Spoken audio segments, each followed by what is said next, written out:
성경 많이 읽으셨습니까? 우리 목사님께서 이렇게 강조하시는 것 중에 하나가 성경을 읽는 거예요. 그래서 음원으로도 읽고 또 성경으로도 읽고 역시 열심히 성경 읽기를 강조하고 계십니다. 얼마나 읽으셨어요? 많이 읽으셨겠죠. 근데 내용이 쉽던가요? 한 번 읽고, 두 번 읽고, 세 번 읽고, 한 10번 읽으면, 아, 성경이 이런 내용이구나. 이런 말씀이구나. 이런 의미구나. 다 아시던가요? 쉽지 않아요. 우리말로 된 성경이긴 하지만 성경은 결코 쉽지 않습니다. 왜냐하면 번역을 거친 성경이기 때문에 그렇습니다. 또 성경이라고 하는 것은 시간적으로 굉장히 차이가 있어요. 우리가 살고 있는 이 시간과 최소 2000년 전에 기록된 말씀들이라는 거죠. 더 나아가면 4000년 전에 기록된 말씀들이에요. 또 공간적인 차이도 있습니다. 우리는 대한민국 여기서 살고 있지만 성경의 공간은 어디입니까? 이스라엘이에요. 공간적인 차이도 있고요. 언어적인 차이도 있습니다. 우리는 이런 한국어, 우리말을 쓰고 있지만 성경에 기록된 것은 히브리어라고도 하고요. 또는 헬라어로도 기록되어져 있고 때로는 가끔 아람어라고 하는 우리가 전혀 잘 접하기 힘든 그 언어들로 기록되어져 있다는 거죠. 뿐만 아니라 문화적인 차이도 있습니다. 우리 문화와 비슷한 부분들도 있지만 우리가 이해할 수 없는 문화적인 부분들도 많다라고 하는 거죠.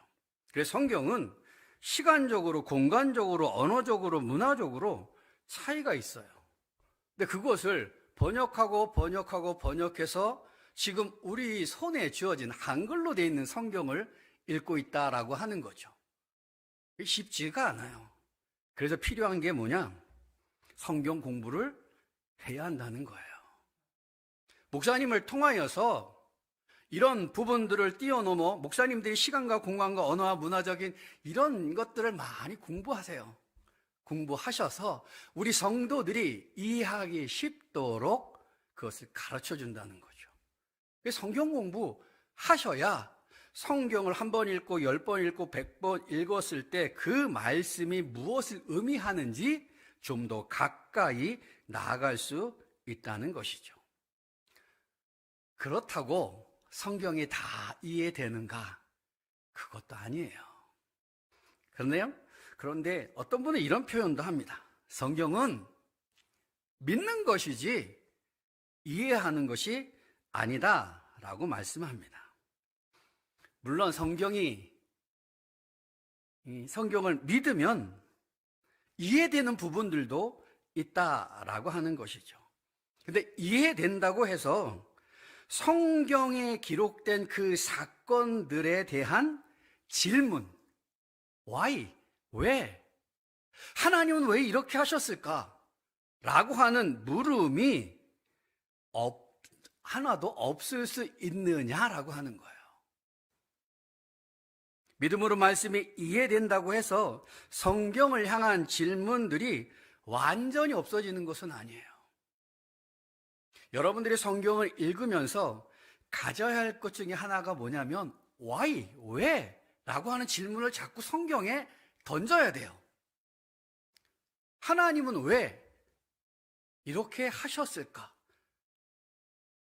그 고민을 하다 보면 성경을 통하여서 하나님께서 의도하시고 말씀하시고 주셨던 그 사건들을 깨달아진다는 거죠. 물론 거기에는 성령의 조명도 필요합니다. 성령이 알게 해주시는 부분들도 있어요. 그래서 성경을 읽으실 때 많이 듣는 것 좋아요. 이렇게 들으시면서 질문을 한번 성경에 던져보세요. 왜 그랬을까? 왜 하나님이 이렇게 하셨을까? 그 질문 속에서 내가 얻게 되어지는 답을 통해서 하나님의 의중, 하나님의 뜻을 발견할 수 있고, 그 발견된 그 하나님의 뜻을 붙들고 내 목숨을 다해서 그것에 순종할 수 있다는 거죠. 성경을 향한 질문 중에 기본이 되는 질문이 있어요. 창세기 성경 공부를 하다 보면은 본문과 연관된 말씀 속에서 던져지는 질문이 있다는 거죠. 오늘 본문을 보면 하나님께서 천지를 창조하시고 사람을 위하여 특별히 만들어 주신 곳이 있죠. 그곳이 어디예요? 에덴 동산입니다. 그 에덴 동산에 아담을 살게 하십니다. 에덴 동산이 얼마나 좋은지 성경을 쭉 읽어 가시다 보면은 창세기 13장이나 이사야서 51장이나 에스겔서 28장에 보면 여호와의 동산 혹은 하나님의 동산이라고 표현하고 있다는 겁니다. 그만큼 좋다라고 하는 것이죠. 에덴 동산이 하나님의 동산, 여호와의 동산 같다라고 표현하는데 그 동산에서, 에덴 동산에서 행복하게 살아라, 잘 살아라, 건강하게 살아라 라고 말씀해 주시는 것으로 끝이 났다면 얼마나 좋겠습니까? 하나님은 그렇게 말씀으로 끝내지 않으셨다는 거예요. 오늘 본문을 통해서 알 수 있는 것이 뭐냐? 동산 각종 나무의 열매는 내가 임의대로 먹되 선악을 알게 하는 나무의 열매는 먹지 말라라고 말씀하신다는 거죠. 먹지 말라고 하신 것으로 끝나는 것이 아니라 먹는 날에는 반드시 죽으리라 라고 하는 무서운 선언을 하신다는 거예요. 선악과는 먹지 말라, 먹으면 반드시 죽는다라고 말씀하신다는 거죠. 사람이 반드시 죽어야 하는 그 무서운 것이 선악과에 있다면 하나님께서 왜 굳이 그 선악과를 에덴 동산 중앙에 두셨을까라고 하는 거예요. 선악과에 무서운 요소가 있고 죽음의 요소가 있다라고 한다면 에덴 동산 밖에 두시든지 아니면 에덴 동산 저 구석에 두시든지, 그래서 그 무서운 요소가 아담에게 임하지 못하도록 하셔야 할 텐데 하나님은 그렇게 하지 않으셨다는 거죠. 에덴 동산 중앙에, 에덴 동산 가운데 두셨다는 거예요.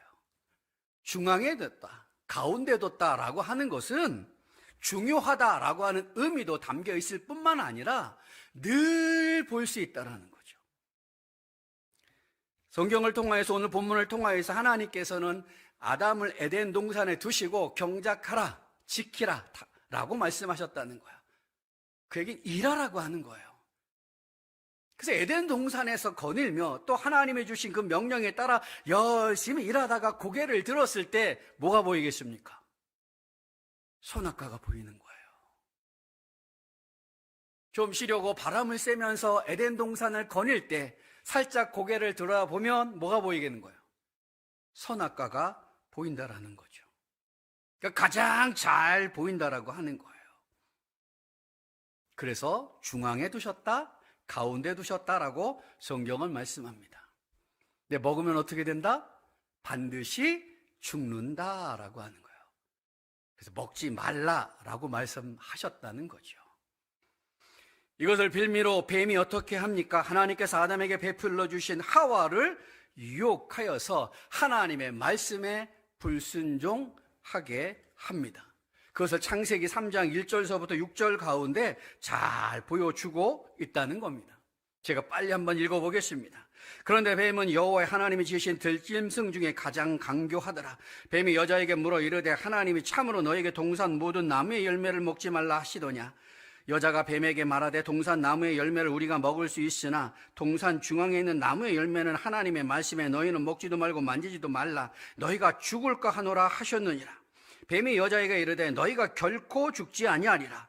너희가 그것을 먹는 날에는 너희 눈이 밝아져 하나님같이 되어 선악을 알 줄 하나님이 아심이니라. 여자가 그 나무를 본즉 먹음직도 하고 보암직도 하고 지혜롭게 할 만큼 탐스럽기도 한 나무인지라. 여자가 그 열매를 따먹고 자기와 함께 있는 남편에게도 주매 그도 먹은지라. 결국 불순종하는 거죠. 하나님이 뭐라고 하셨어요? 먹지 말라라고 했는데 먹었다는 거죠.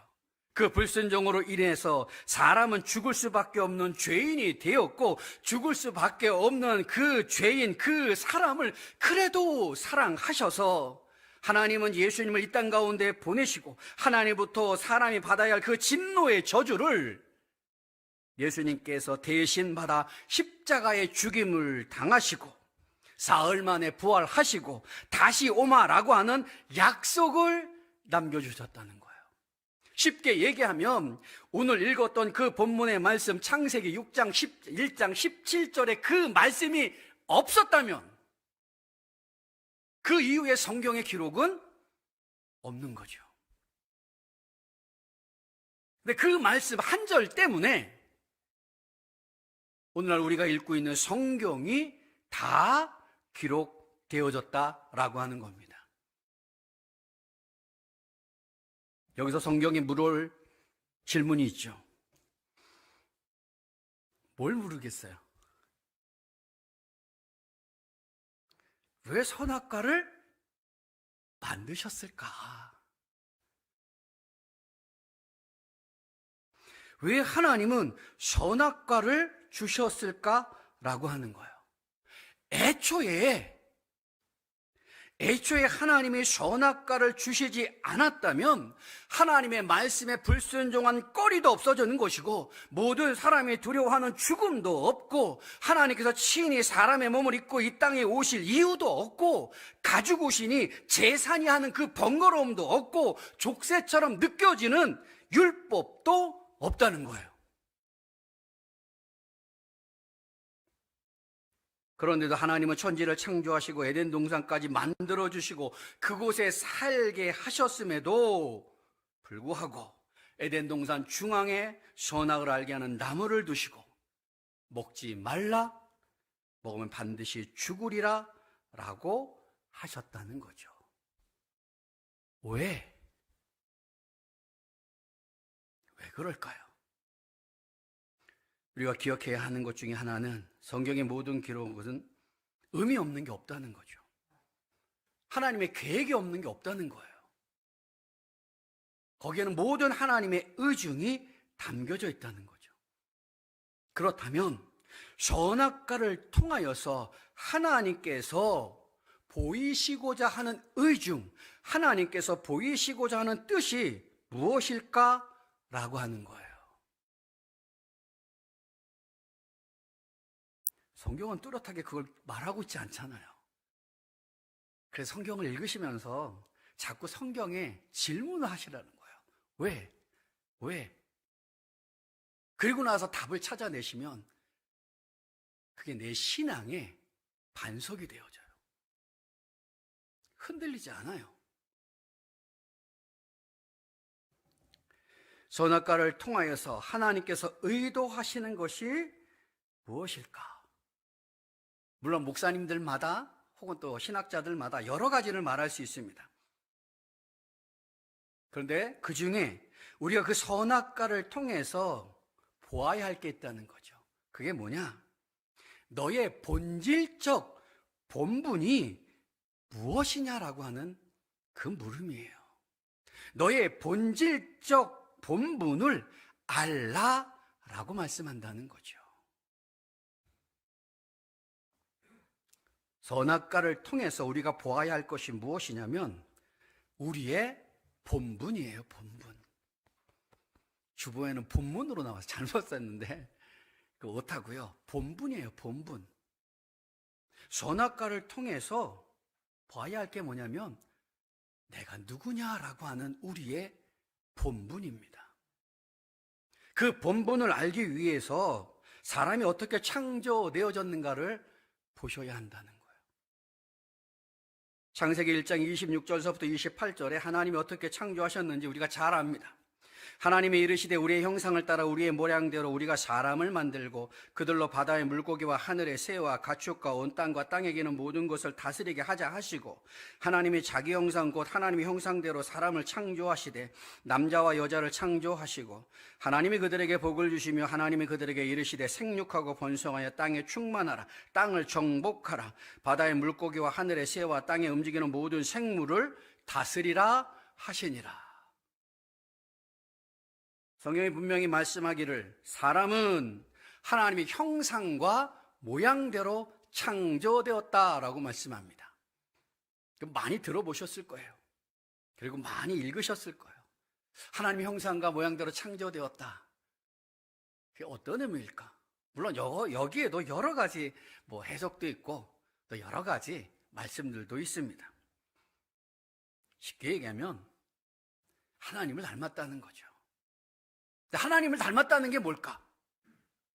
그러니까 우리 자신의 모습을 한번 가만히 생각해 보십시오. 사람을 가만히 생각해 보십시오. 사람에게 있는 것이 무엇입니까? 그 생각하는 사고의 능력이에요. 하나님을 닮았다라고 하는 것 중에 하나는 뭐냐면 사람이 사고하는 능력이 있다라는 것이고요. 판단할 수 있는 이성의 능력이 있다라고 하는 것이고요. 무엇보다 무언가를 이룰 수 있는 의지의 능력이 있다는 거예요. 누구에게요? 사람에게. 왜 그런 게 있어요? 하나님의 형상과 모양대로 창조되었기 때문이에요. 사고의 능력, 이성의 능력, 의지의 능력. 거기에 사람이 가지고 있는 것 중에 하나가 뭐냐면 창조의 능력이에요. 창세기 1장과 2장에 보면은 하나님께서 창조하실 때 세 가지 단어를 사용하십니다. 성경을 보면 하나는 무에서 유를 창조하는 거예요. 순수 창조라 그래요. 그래서 히브리어는 뭐라 그러냐면 바라라고 하는 단어를 씁니다. 우리 성경에는 창세기 1장 1절과 27절에 보면 창조라고 번역하고 있어요.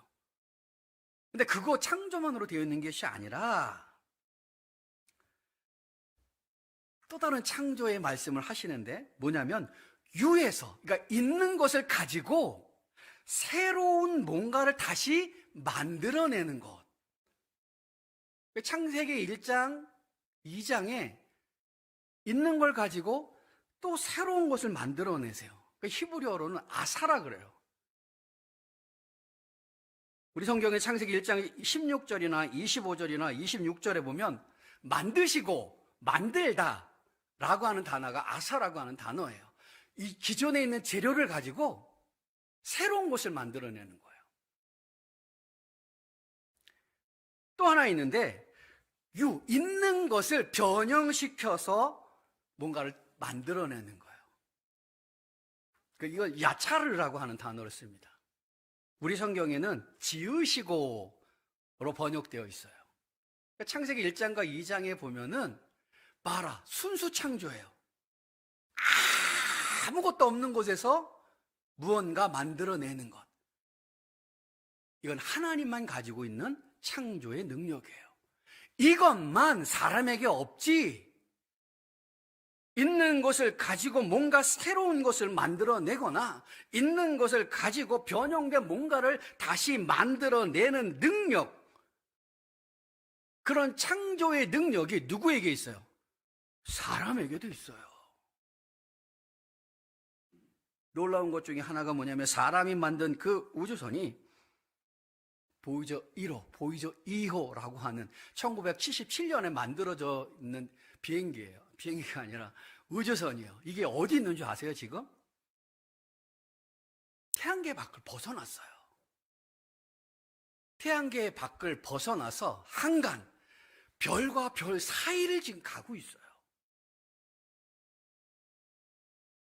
1977년에 만들어진 것이 지금도 존속하며 여전히 데이터를 지구에 보내오고 있어요. 이게 뭐예요? 사람의 창조의 능력 중에 하나라는 거예요. 이게 사람이 하나님의 형상과 모양을 대로 창조된 모습 중에 하나라고 하는 거죠. 거기에 오늘 또 본문을 읽다 보면 창세기 1장 26절 28절을 읽다 보면은 무엇이냐? 충만함이라는 거예요. 생육하고 번성하여 땅에 충만하라. 땅을 정복하라.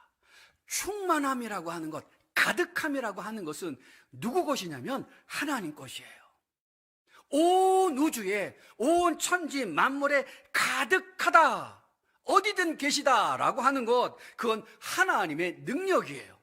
그런데 사람에게도 그걸 주셨다는 거죠. 충만, 생육하고 번성하여 땅을 충만하라, 땅을 정복하라. 그래서 온 땅에 가득하라 라고 하는 것은 하나님의 능력인데 그것을 사람에게 위임해 주셨다는 거죠. 뿐만 아니라 모든 생물을 다스리는 다스림의 권한도 하나님께서는 사람에게 위임해 주셨어요. 다스림의 권한은 누구 거예요? 하나님 거예요. 근데 그 다스림의 권한도 사람에게 주셨다는 거죠. 거기에 오늘 본문 7절에 보면 하나님은 생기를 사람의 코에 불어 넣으셔서 사람이 생명이 되게 하셨다는 거죠. 생기라고 하는 원문적 뜻은 뭐냐면 생명의 호흡이에요. 누구의 생명이요? 하나님의 생명. 그 하나님의 생명을 친히 사람의 코에 불어 넣으셨어요. 그러니까 사람에게 있는 거이 뭐예요? 하나님의 생명이 있는 거예요. 그래서 뭐라고 불러요? 생영이라고 성경은 말씀한다는 거죠. 그 얘기는 뭐냐? 하나님이 창조한 만물 중에 하나님과 교제할 수 있는 유일한 영적인 존재라는 거예요. 누가? 사람이. 한마디로 누구 닮았어요? 하나님 닮은 거예요.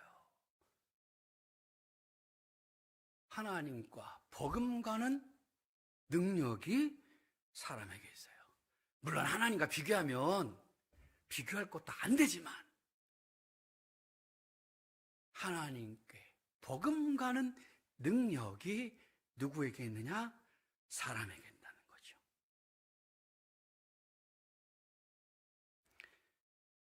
그래서 뱀이 하와를 유혹할 때 뭐라 그래요? 너희가 그것을 먹는 날에는 너희 눈이 밝아져 누구처럼 된다? 하나님같이 된다. 이게 무슨 유혹이냐면 닮은 것으로 끝나지 말고 뭐가 되라는 거예요? 하나님이 되라는 거예요. 야, 버금가는 것으로 끝내지 마. 네가 하나님이 되면 되잖아. 닮은 것으로 끝내지 마. 네가 하나님이야. 얼마든지 그렇게 할 수 있어. 선악과를 먹으면. 그렇게 뱀이 유혹하는 거예요. 그러나 사람이 그 능력이 아무리 하나님을 닮고 하나님께 버금간다 할지라도 여전히 사람은 뭐예요? 여전히 사람은 피조물이에요. 하나님의 형상과 모양을 담고 하나님이 주신 위임의 권한이 있고 하나님이 주신 생명, 영원한 생명이 있지만 여전히 사람은 피조물이라는 거예요. 피조물. 아무리 머리가 좋고 뛰어나고 세상에서 모든 권력과 부와 명예를 가졌다 할지라도 사람은 하나님이 창조하신 피조물이기에 해야 할 일이 뭐예요? 전적으로 하나님 말씀에 순복하는 거예요. 순복이 뭐예요? 순복. 순복. 한자를 찾아보세요. 순복이 뭐냐면 옷 입는 순서예요. 제가 양복을 입고 이후에다 팬티를 입으면 어떻게 될까요? 그럼 바보가 어디 있겠어요? 팬티를 입고 추우니까 내복도 입고 그 위에 양복을 입고 이게 옷 입는 순서가 있잖아요. 순복이라고 하는 의미가 뭐냐면 옷 입는 순서. 곧 하나님께서 말씀하신 대로 그대로 순종하는 거예요. 그게 순복이에요. 그걸 누가 해야 돼요? 사람이. 왜요? 하나님께서 창조하신 피조물이기 때문이라는 거죠. 하나님은 선악과를 에덴 동산에 두심으로 말씀하는 게 있어요. 본질적 본분이죠. 그게 뭐예요? 난 창조주, 너는 피조물. 선악과가 보여주는 가장 기본적인 모습이 뭐냐? 나는 창조주, 너는 피조물이라고 하는 거예요. 그래서 아담이, 나아가 하와가 에덴 동산에서 열심히 일하다가 더워서 땀을 한번 튀기면서 고개를 들었을 때 뭘 보는 거예요? 선악과가 바라 보여지면 그 선악과를 통하여서 나를 아는 거죠. 하나님은 창조주, 나는 피조물. 그래서 내가 해야 할 일은 하나님의 말씀에 순복하는 거, 그걸 깨닫는 거예요. 그게 선악과가 보여주는 가장 기본적인 관계의 설정이라는 거죠. 그 선악과를 보면서 내가 피조물임을 인식하는 거예요. 그래서 그 피조물은 전적으로 하나님께 순복하며 순종하며 살아가는 거예요. 하와는 어떻게 했어요? 그 선악과를 봄으로 그가 깨달아야 할 자신의 본분을 잊어버리는 거죠.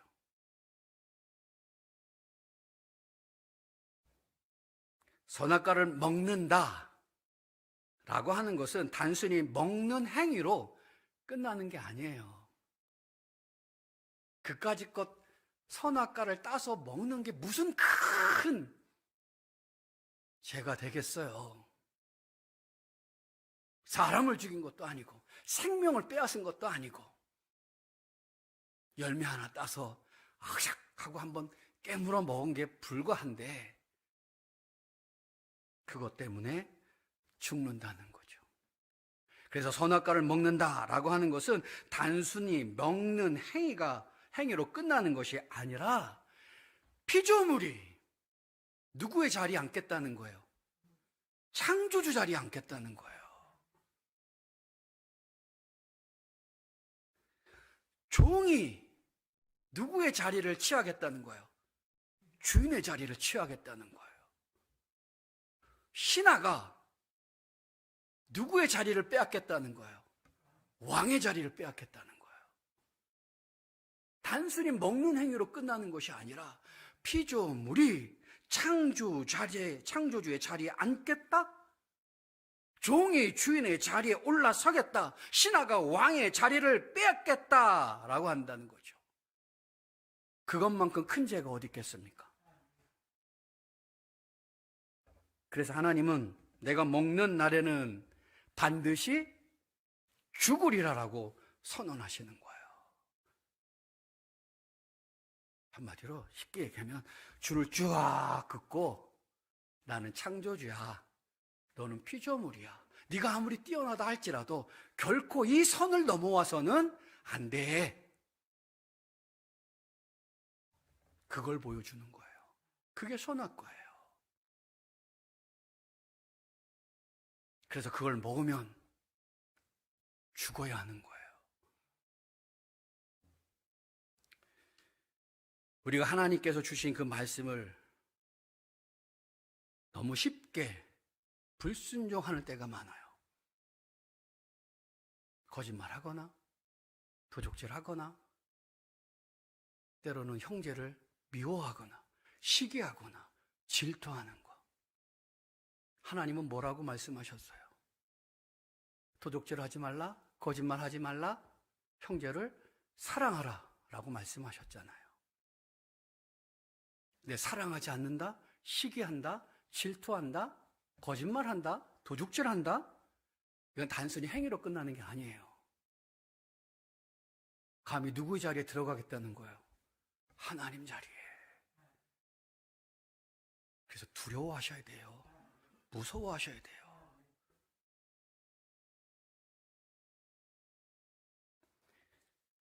지금 우리의 본분의 모습은 어떤지요? 어떤 모습으로 내가 살고 있는지요? 정말 하나님이 나의 창조주이심을 믿고 확신하며 살아가고 있는지요? 하나님이 나의 주인이신지요? 하나님이 나의 왕이신지요? 우리가 말은 이렇게 고백하면서도 내가 창조주 자리에 앉고 주인의 자리에 앉고 왕의 자리에 있지는 않느냐라고 하는 거예요. 세상의 많은 문제가 여기서부터 기인합니다. 선악과를 보고 깨달아야 할 것을 제대로 깨닫지 못하고 자기 욕심과 교만에 눈이 멀어서 하나님을 배제한 채 자기 본분을 잊고 내가 나의 창조주가 되고 내가 나의 주인이 되고 내가 나의 왕이 되려고 한다는 거죠. 그게 쉬운 말로 말하면 자기 중심적인 모습이에요. 오늘날 우리의 모습이 바로 자기 중심적인 모습으로 살아가요. 신앙생활 합니다. 열심히 합니다. 잘합니다. 교회 생활한 지, 신앙 생활한 지 10년, 20년, 30년, 아니 못해서부터 지금의 내 나이까지 그런 신앙 생활 했음에도 불구하고 혹여 우리는 자기중심적인 생각과 자기중심적인 감정과 자기중심적인 행동과 자기중심적인 기도와 자기중심적인 신앙 생활을 하고 있지는 않느냐라고 하는 거예요.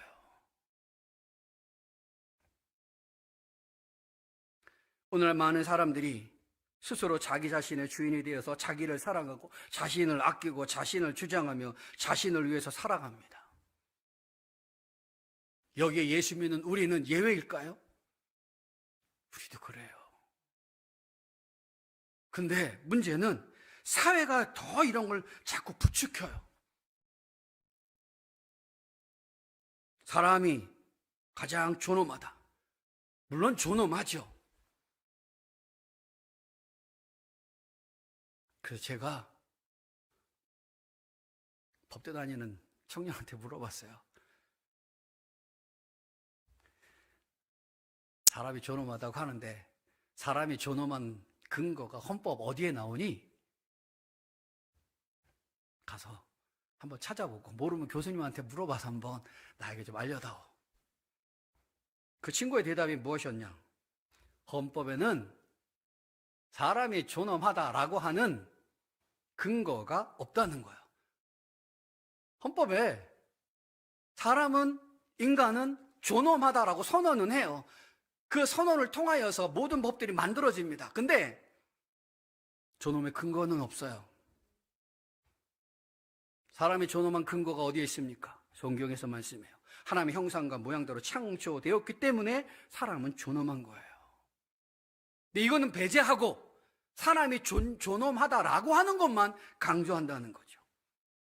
사람은 자기 자아 실현을 위해서 살아야 한다.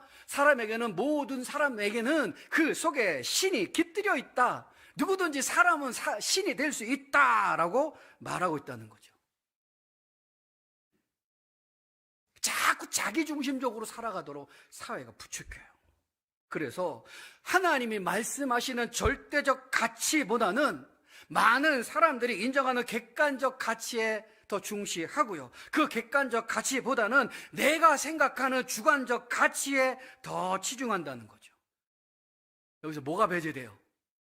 하나님.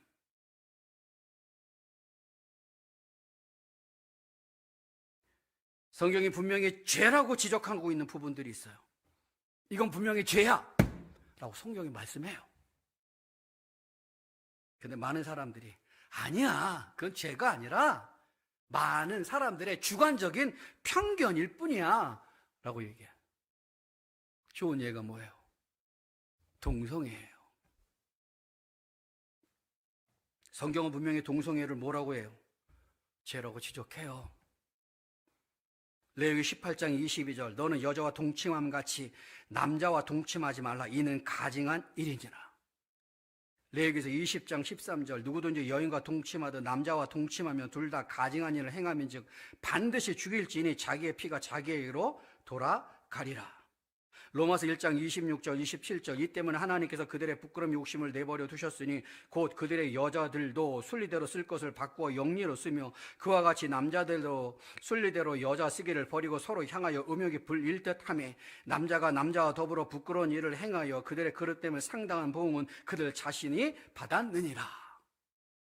고린도전서 6장 9절에는 남색하는 자라고 표현하면서 남색하는 자는 하나님의 나라를 유업으로 받지 못한다라고 말씀합니다. 분명히 성경은 동성애는 죄라고 지적하고 있어요.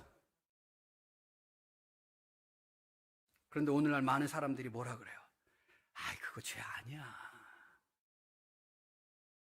성적 취향이 좀 다를 뿐이지 죄 아니야.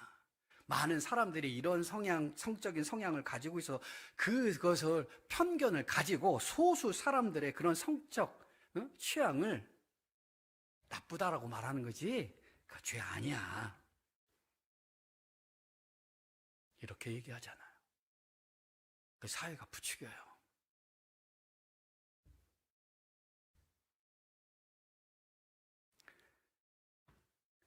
얼마 전에 본 뉴스 중에 하나가 뭐냐면 천주교의 교황, 지금 교황 프란치스코가 선언한 게 있어요. 선언이 뭐냐? 동성애는 죄가 아니다.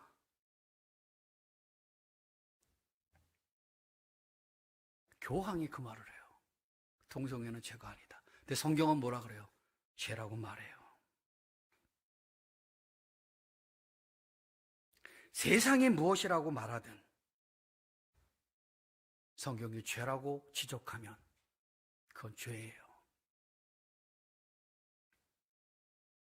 이러다 오늘날 많은 사람들이 자기 중심적으로 살아가요.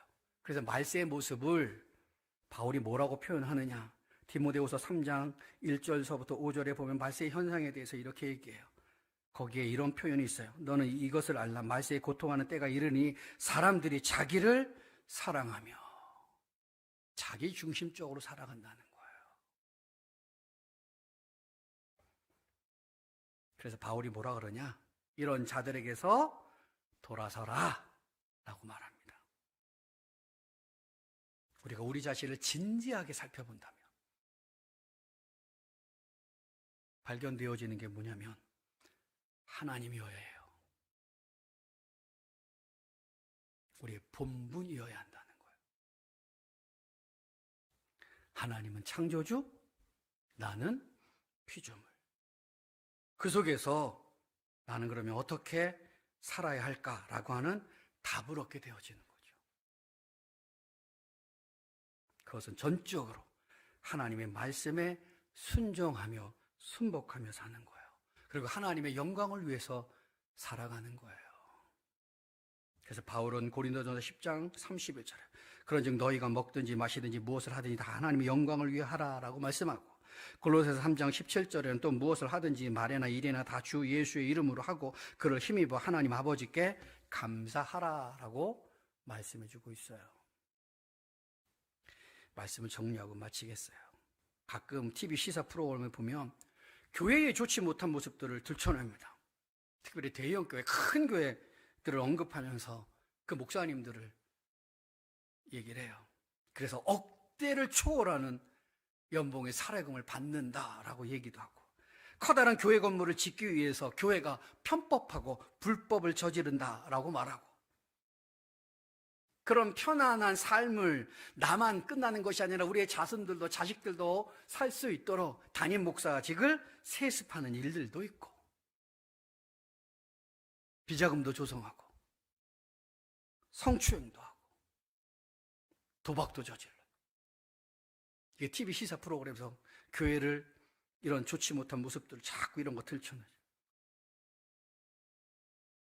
그러나 그렇지 않은 목사님들이 더 많잖아요. 정직하게 살라 그러고 바르게 살라 그러고 하나님만 바라보면서 살라고 하잖아요. 근데 세상 사람들 눈에는 자꾸 그런 게 보여요. 그래서 교회가 이제는 세상을 향해서 무기력하게 느껴지기도 해요. 때로는 세상 사람들이 교회를 바라볼 때 어떻게 바라보느냐? 자기들만의 세상이라고 생각해요. 너희들끼리 사는 모습이지. 너희들끼리 지지고 볶고 좋아하고 우리하고는 상관없어. 그렇게 세상의 사람들이 바라보기도 한다라는 거죠. 세상을 변화시키고 정화할 능력은 고사하고 교계 스스로 정화할 능력이 없다고 세상으로부터, 세상 사람들로부터 지적당하는 원인이 무엇이겠어요?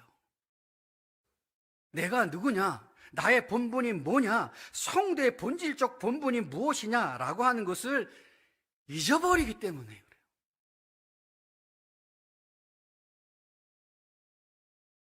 그럼 좋은 일을 많이 하고 사회적인 약자들을 돕고 그들의 편의 일에 서서 전념하면 그런 세상 사람들의 시각이 바뀔까?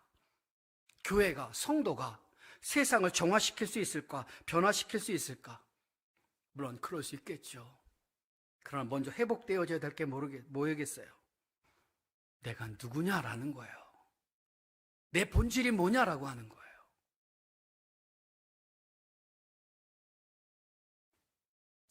오늘 보면 하나님께서 에덴 동산에 아담을 두시고 선악을 알게 하는 나무의 열매를 먹지 말라. 먹으면 반드시 죽는다라고 선언하십니다. 이 선악과가 보여주는 게 뭐예요? 아무리 사람이 하나님을 닮고 어떤 능력 있고 어떤 권세가 있고 어떤 성품을 가졌다 할지라도 하나님 앞에 사람은 피조물일 수밖에 없어요. 내가 세상 속에 살아가면서 나의 직위가 있고 나의 부가 있고 나의 권력이 있고 나의 명예가 있고 다른 사람과 비교했을 때 내가 가진 것이 더 많음으로 뭔가 내가 우월한 것처럼 생각되어진다 할지라도 그 사람은 뭐에 불과해요? 하나님의 피조물에 불과해요. 그래서 뭐 해야 돼요? 하나님 말씀에 순종하고 그 하나님을 위해서 살아야 한다는 거죠. 선악과가 그런 의미를 담고 함축하여 우리에게 보여주는 거예요. 그래서 최초의 사람 아담에게 첫 번째 말씀이 뭐예요? 선악을 알게 하는 나무의 열매는 먹지 말라. 먹는 날에는 반드시 죽으리라. 이 말씀을 하시는 거예요. 사람의 본분의 모습을 잊을 때 하나님을 섬긴다고 하면서도 자기 중심적인 모습으로 살 수밖에 없고 자기 중심적인 삶의 모습은 세상에 대해서 아무런 힘을 발휘할 수가 없어요. 잊지 말아야 할 것은 우리의 본분입니다. 그럼 우리가 어떻게 그것을 늘 기억하며 살아갈까? 다른 건 없어요. 우리가 늘 하는 거예요. 늘 겸손히 기도하는 거예요. 늘 겸허히 하나님의 말씀을 묵상하는 거예요. 그리고 마음을 다해서 이웃을 살아가고 형제를 사랑하고 무엇보다 함께 신앙생활하는 성도들끼리 사랑하는 거예요. 거기에 성령을 의지하며 성령의 도우심을 의지하며 살아갈 때 이런 일들이 가능해지는 거죠. 내가 누구인가를 제대로 깨닫고 알고 살아간다라고 하는 거예요. 하나님이 많이 사랑하시는 남설 우리의 모든 성도님들이 우리 자신의 본질적 본분을 늘 각인하면서 이 땅 가운데 하나님의 백성답게 예수님의 제자답게 구원받은 성도답게 당당하게 살아가실 수 있기를 주님의 이름으로 축원합니다. 아멘. 기도하겠습니다. 하나님, 우리가 이 땅 가운데 살아가면서 늘 각인하며 잊지 말아야 할 것은 내가 누구인가라고 하는 우리의 본분입니다. 우리는 하나님 앞에 피조물에 불과합니다. 내가 가진 것이 무엇이라 할지라도 내 위치가 어떤 위치에 있다 할지라도 나는 하나님 앞에 피조물에 불과합니다. 피조물은 하나님의 말씀에 순복하며 순종하는 삶을 살아야 합니다. 우리가 어떤 삶을 살고 있는지 우리의 모습을 살피게 해주시고 우리가 기도함으로 형제를 사랑함으로 말씀을 묵상함으로 우리의 본질의 모습을 잘 깨닫게 해주시고 피조물 된 그 모습으로 하나님 말씀에 순종하며 순복하며 살아가며 그래서 하나님의 백성답게 예수의 제자답게 구원받은 성도답게 이 땅 가운데 빛과 소금으로 살아낼 수 있는 저희들이 되어지도록 하나님 도와주시옵소서. 감사드리며 우리 구주 예수 그리스도의 이름으로 기도드리옵나이다. 아멘. 여호와는 내게 복을 주시고 너를 지키시기를 원하며 여호와는 그 얼굴로 내게 비치사 은혜 베푸시기를 원하며 여호와는 그 얼굴을 내게로 향하여 드사 평강 주시기를 원하노라. 아멘.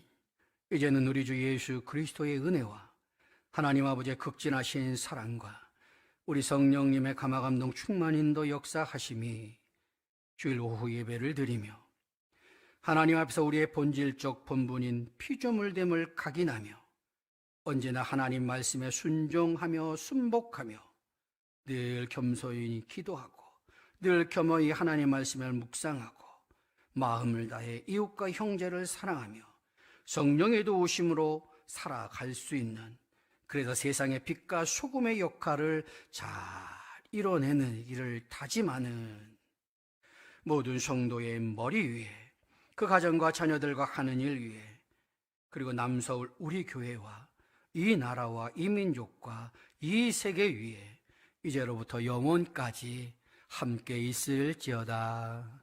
아멘.